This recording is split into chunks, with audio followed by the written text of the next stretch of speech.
Sa Kabisaya nga maestro nga nagtudlo diri sa Metro Manila. Employees Christmas Party Edition. The night before the party, I decided na mag-DIY na lang for my costume dahil wala nang time kung bibili pa tayo or maghahanap ng pwedeng i-rent. Ang tema pala namin for this year ay Paskong Pinoy, wherein everyone is invited to dress in colorful outfit paired with a creative headdress. Kaya naman, kahit kulang tayo sa oras, hindi pa rin tayo magpapahuli dahil bida-bida tayo. Ginamit ko yung mga natitirang decorations sa classroom ko para resourceful at walang gastos. At may konti lang pala akong binili sa tabi-tabi. Itong jacket naman na pagdidikitan ko, medyo masikip na yan sa akin at hindi ko na magagamit kaya I decided na dyan na ako magdidikit. At ayan na ang aking last minute DIY Paskong Pinoy outfit, ready na for tomorrow's Christmas party. The registration started at 8 a.m. Sa registration pa lang ramdam mo na ang kanilang excitement. Habang nagre-register kami, biglang dumating ang aking mga kalaban. Kung akala nyo ako lang yung bida-bida, marami pa po kaming bida-bida dito. At ito pa si Teacher Jaysa, hindi rin to magpapahuli. Si Jaysa! Siyang Jaysa! Catriona, ikaw ba yan? Hindi daw siya si Andrea Brillantes. O diba, sabi ko sa inyo, walang magpapatalo sa pamilyang ito. Walang uuwing talo. At syempre, while waiting for the others, meron muna tayong pakaraoke dito.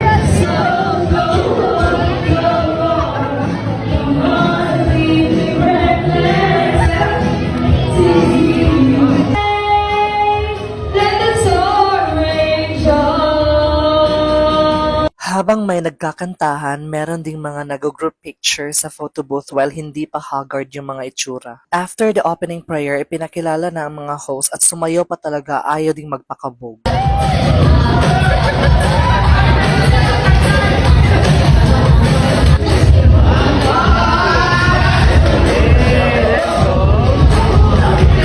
Tara na mga host na to! After sumayaw ang mga bida-bidang host, Miss Marian, our HR, delivered her welcome remarks. A fruitful and enjoyable one. For now, let's accompany each other. Sinunda naman ito ng photo opportunity. After the SPCM photo opportunity, selected teachers gave an intermission number. Kumanta sila ng magkasama tayo sa kwento ng Pasko.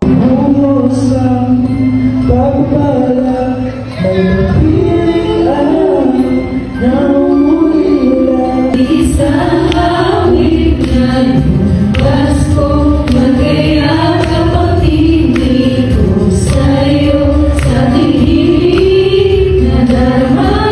syempre, hindi magpapahuli ang ating mga new teachers na talaga namang super nag-enjoy ang lahat sa sayaw nila.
Mas lalong na-excite ang lahat nung sinimula na ang raffle draw. Tinawag na nga isa-isa ang mga nabunot sa first part ng raffle draw for minor prizes. Nakaka-excite dahil aside sa mga appliances at bigas, meron ding mga cash.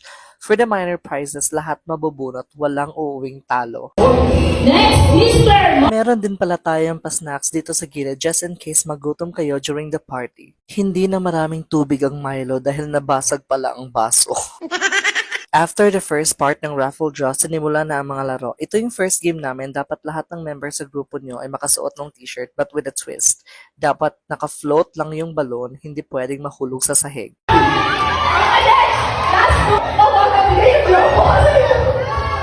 last two. Okay, last two. So, Sam, isusuot ko ha. At muntik pa akong maging dahilan ng pagkatalo ng grupo namin.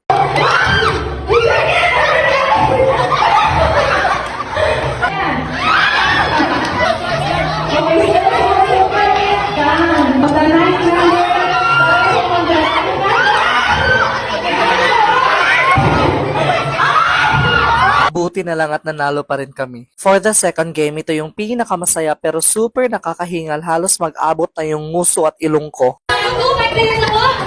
Sabay na dito sa live? Sana, hindi na ako magpupunta. Sige. Sige.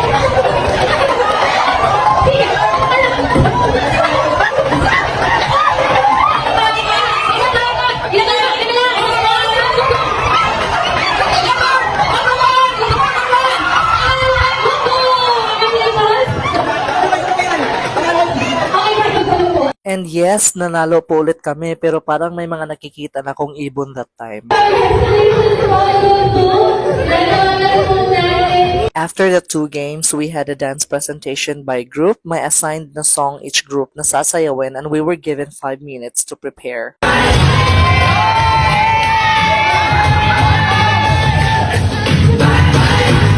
Galing naman!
After the dance presentation, nag-resume kami sa game and this time they played Ikaw. I think yan yung tawag sa game na yan. I'm not sure, basta panoorin nyo na lang.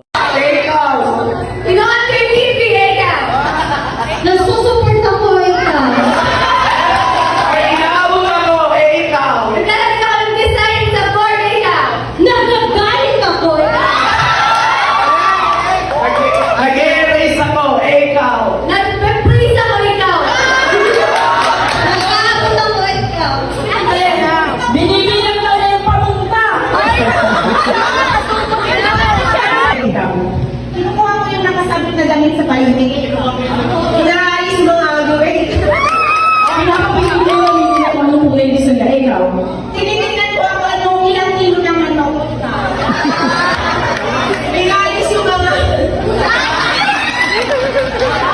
After the games, in-announce na ni HR ang mga nanalo sa Best Headdress at Best Outfit. At nag-first place si Teacher Jaysa. Miss Angge got the second place and me, I got the third place. For the Best Headdress, si Miss Judy na may pa-spaghetti sa ulo got the second place tapos first place naman si Sir Judel. After the announcement of winners, sinunod na rin ang pag-announce ng mga nabunot for another group of winners ng minor prizes. Lahat talaga may matatanggap kaya wala kang makikitang malungkot. Nung naubos na ang mga minor prizes, sinunod na ang mga major prizes. Super nakaka-excite dahil lahat gustong manalo sa major prize. Yung iba naman pinaplano nila kung paano iuuwi yung washing machine, yung TV. Unfortunately, wala yung pangalan ko but still, super happy pa rin sa mga nanalo. Mabrisa. Sorry. Malagay sa TikTok. Hello po, TikToker. Mommy Jane Angeles, the Parent Homeroom Association president, gave us a heartfelt closing remarks. In determining or when they She ended her message by serenading everyone a Christmas song with her co-PHA officers. tidings we bring to you and your kin. We wish you a Merry Christmas and a Happy New Year. Thank you, VHA officers. And once again, cheers to all of you. Thank you. At syempre, bago kami bumaba ng gym for lunch, di pwedeng hindi makapag-outfit check. So let your head, let your colors show in this grand show. You're the star of the glow. Together we'll celebrate. Let our spirits soar.